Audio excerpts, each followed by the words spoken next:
as I mentioned. It's interesting, we're in a very interesting time now. Lara mentioned what was happening in Maharashtra. We saw what was happening nationally. I don't know how many of you here agree, but as a journalist, I could tell that if this meeting was held in the end of January, we would all say 400 par hone wala hai, right?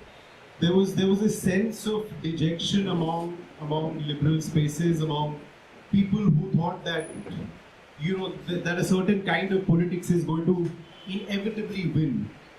That hasn't happened. But it's also historic in some ways because what we've seen in the last 2 months is very unprecedented, right? We've seen no less than the Prime Minister of India engaging in the kind of hate speech that we would ordinarily find on our WhatsApp groups, right? It would be something that possibly even BJP leaders would not want to be seen spouting on stages. Things like calling Muslim infiltrators, things like saying, the whole baby producing rhetoric, which is actually something that the Prime Minister very proudly engaged in when he was in Gujarat, where he said, "Hum panch, hamare 25," right? So he's in some ways he's had this strand of continuity to him.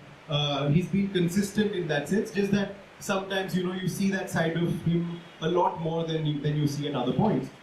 So we've been in very interesting spaces, and I wouldn't blame a lot of us if we start feeling hopeful, if we start feeling like we've won, if we start even deluding ourselves that we've defeated the politics of hate.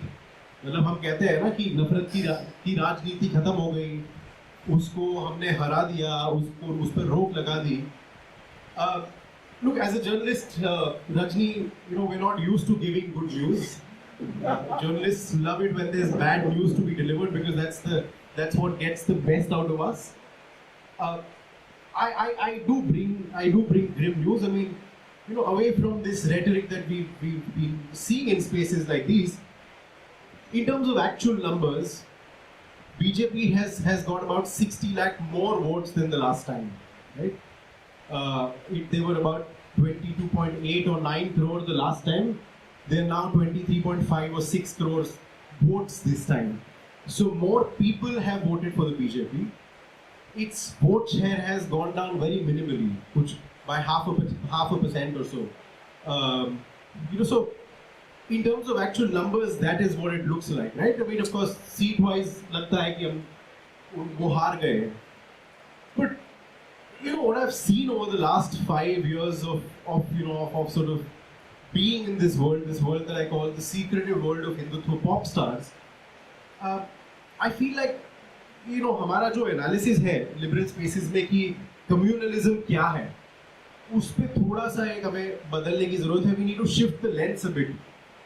Because we've seen different stages and different phases of communalism, right? We've seen that phase where there were big riots, and that big event would polarize people, would spread communalism. People would feel polarized. So we've seen that phase.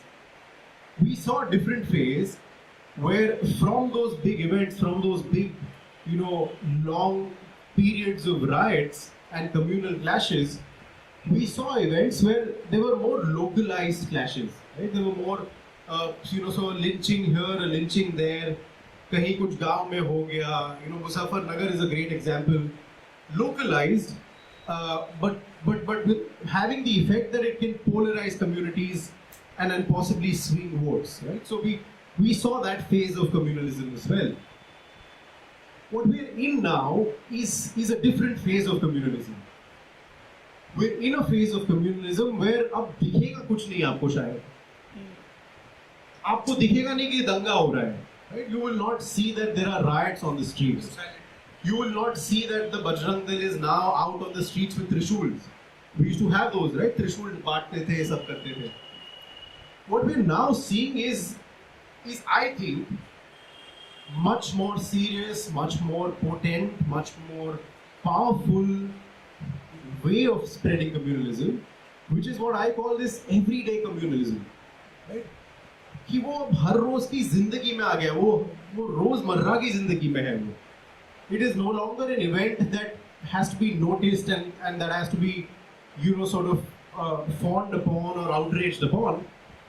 It is now something that is constantly playing in the background. It is extremely normalized to the point where you don't even notice that all of this actually goes beyond and under the radar in some ways. When we look at understanding what hate is, journalists like me, lawyers like Lara, we're all looking at events, we're all looking at expressions of hate. कि कोई event हो रही है क्या, कोई hate speech दे रहा है क्या, now we have the Prime Minister joining the ranks, but we were otherwise looking at Sakal Hindu Samaj and the Loony Brigade. So we were looking at these signs ki is hate being expressed? But I think we're missing something there, right? And which is why, as much as I'd like to believe that these results are a sign of the fact that we've defeated the politics of fear, I think we've got a long way to go, because I traveled a bit for these elections, not as much as I'd like to, but the people I met, they had distress. They had various issues. They were angry. Someone I met, has done engineering, has not been able to find a job, works on a construction site for 12,000 rupees. People who voted for Modi in the past. They have very real reasons to be disappointed and hence have possibly moved their vote. But that person is not saying that I love Muslims now. He's not suddenly saying कि नहीं मैं गलत था. Muslims are great people. I'll hang out with them. वो नहीं हो रहा है. For the time being, he's understood that from my Prime Minister, from the ruling party, from the government, I need something else at this point. I don't need you to tell me what I already know, because all of these H-pop stars are doing that. वो रोज मुझे बोल रहे हैं कि मुसलमान ज़्यादा बच्चे पैदा कर रहे हैं. वो रोज मुझे बोल रहे हैं कि there is love jihad.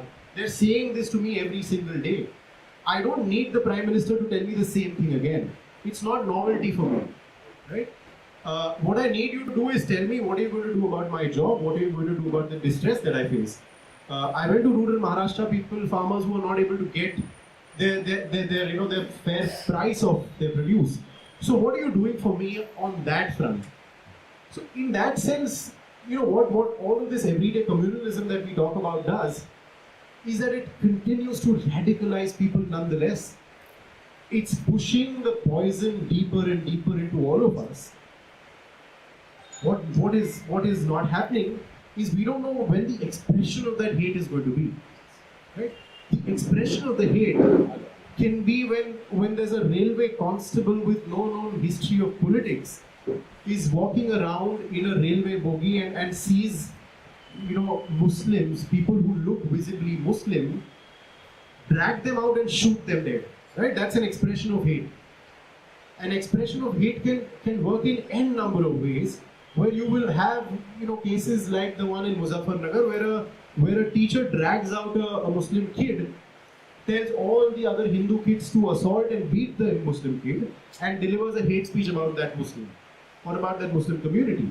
So you will see these expressions of hate, because essentially what everyday communalism does is that it's signing all of us up for creating a permanent sense of an anti-Muslim bias. You don't need those events anymore. That is happening every single day. So वो hate का expression कब होगा is up to you, right? But we are all getting enlisted into a mob, and we don't even sometimes know about it. Which is why I think these results are good, because they give us hope. They make us feel they've shattered this aura of invincibility. They've made us feel that we can respond and that there can be change. But to delude ourselves in believing that this means that people have rejected hate is I think pushing it a bit. I think that referendum has been postponed for a bit. वो जो क़यामत का दिन आएगा, रात आएगी, वो कब आएगा उसका पता नहीं, लेकिन वो आएगा. But the beauty of this everyday communal project is that it will go on nonetheless, right? Nobody has to get their hands dirty. The VHP doesn't have to do much. The Bajrang Dal doesn't have to do much. The Prime Minister can go back to being a statesman. He doesn't have to deliver hate speeches anymore. But the project will go on. The songs will be made, the poetry will be made, the books will be written, the cinema will continue to come. That will not stop. Right? And I think we'll discuss this a bit more, but I think that's a separate conversation on how to stop it. But we need to realize that that is not stopping. I mean, we've got far more experienced people than me sitting here who've seen, communalism over 30 years play out. Right? It ebbs and flows, but it doesn't go away with an electoral result. And I think liberal politics will have to understand that communalism and electoral politics are not coterminous. They're not always related. One is not a measure of the other. And that's when I want to end. I mean, I've given enough bad news, but I hope that we can together brainstorm over how to do this. Thank you.